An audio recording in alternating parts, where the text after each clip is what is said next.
আমার মতো ল্যাটখোর মানুষ যারা আছো বাইরে না গিয়েও কিভাবে ক্রিসপি চিকেন বাড়িতেই বানিয়ে নেওয়া যায় চলো দেখি তাহলে একবার। প্রথমে কিছুটা বোনলেস চিকেন নিয়ে নেবে, তারপর আর কি গোলমরিচ গুঁড়ো, লঙ্কার গুঁড়ো, গরম মশলার গুঁড়ো, লবণ, একটু লেবু দিয়ে ম্যারিনেট করে নেবে। এই যা, আমি তো টমেটো সস, সয়া সস আর আদা রসুন দিতে ভুলেই গেছি। আসলে আমি তো রান্নায় খুব পটু, তাই না? এরপর আমি চিকেনটাকে ঢাকনা দিয়ে ফ্রিজে রেখে দেবো কিছুক্ষণের জন্য। এরপর আমি কিছুটা ময়দা আর তাতে লবণ, লঙ্কার গুঁড়ো আর গোলমরিচ দিয়ে ভালো করে মিশিয়ে নেব। কিছুক্ষণ পর আমি ফ্রিজ থেকে চিকেনটাকে বার করে নিয়ে তাতে একটা ডিম ফাটিয়ে দিয়েছি। না, তারপর মনে হলো যে আর একটা ডিম দিয়েই দিই।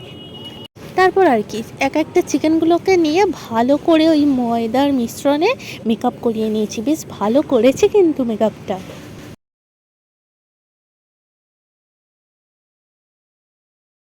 আর চিকেনগুলোকে মেকআপ করে নেওয়ার পর এরপর আমি কড়াইতে তেল দিয়ে তেলটা একটু গরম করে নিয়েছি। আর তারপর আবার কি মানে ওই মেকআপ করা চিকেনগুলোকে এই গরম তেলে ছেড়ে দেব।